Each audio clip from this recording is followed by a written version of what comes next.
With it, Furious's opening, Fate debuts with global box office record. Fate has spoken. Universal's latest addition to the Fast and the Furious franchise.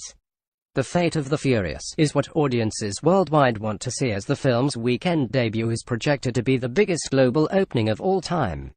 The eighth installment brought in an estimated $100.2 million in the US and Canada, below analyst projections of $110 million to $125 million. Still, it's the second biggest domestic opening of the year, behind Beauty and the Beast's $175 million bow. It's also the second biggest debut of the franchise, behind its 2015 predecessor.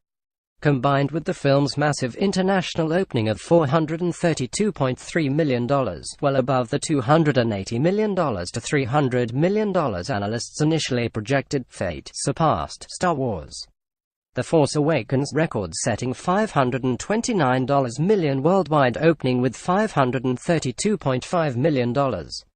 Across all subcultures, the movie found a home in every market in the world at a point when moviegoing is at its peak, said Duncan Clark, the studio's head of international distribution. All the stars aligned. Nick Carpo, Universal's domestic distribution chief, added, "We're riding very high. These records are hard to beat, and here we are in the right moment." Since 2001, The Fast and the Furious has evolved from a B-movie about street racing in Los Angeles into one of Hollywood's biggest global franchises, tallying $3.9 billion in worldwide box office sales.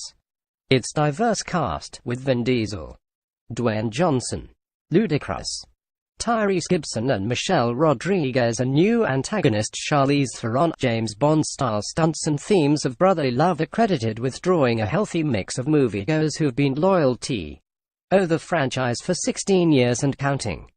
The series' high watermark came 2 years ago with the release of Furious 7, which opened to $147 million in ticket sales in the United States and Canada. Its follow-up, however, was not projected to beat Furious 7 in its debut.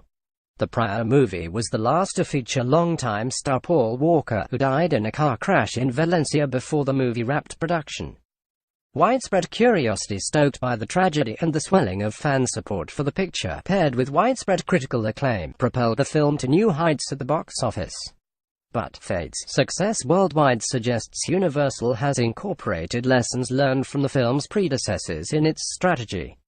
For example, Furious 7 grossed $245 million in foreign countries in its first weekend, for a global debut of $392 million. The total, however, didn't include China, the world's second biggest movie market. This go-round, Fate opened in China at the same time as North America, an automatic boost to its opening weekend numbers given the popularity of the previous movie in the red country. Furious 7 collected $390 million in Chinese ticket sales, pushing its global haul to $1.5 billion. Fate opened No. 1 in every market where it was released, in Universal's most ambitious global release to date, with the film playing in nearly 23,000 theaters around the world. It had IMAX's biggest April worldwide opening ever and is now the fourth biggest worldwide IMAX opening of all time.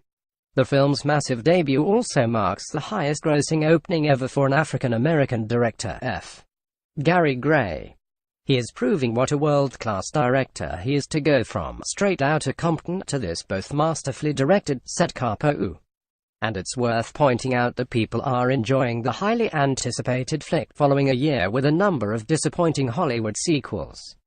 Though critics on Rotten Tomatoes couldn't bring themselves to muster more than a 64% rating, moviegoers, 58% male, 50% under 25, gave the picture an A cinema score. The domestic audience was also diverse. 41% of the audience members were white, and 59% were people of color, 26% Hispanic, 19% black, 11% Asian and 3% other.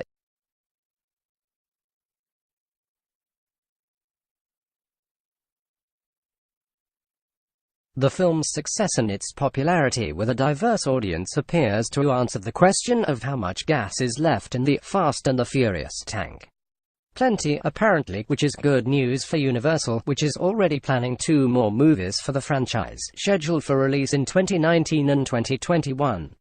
As for the rest of the box office, far behind in second place was DreamWorks Animation and 20th Century Fox's Boss Baby, with $15.5 million in its third week.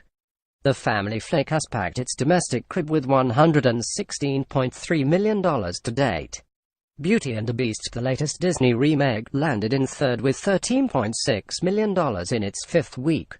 The film passed the global $1 billion mark this weekend ahead of its opening in Japan on April 21. In fourth was Sony's Smurfs: The Lost Village with $6.5 million in its second week. The animated Blue folk have pulled in $24.7 million domestically to date.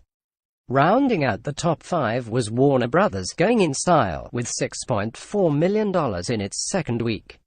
The comedy, directed at more mature audiences, has grossed $23.4 million to date.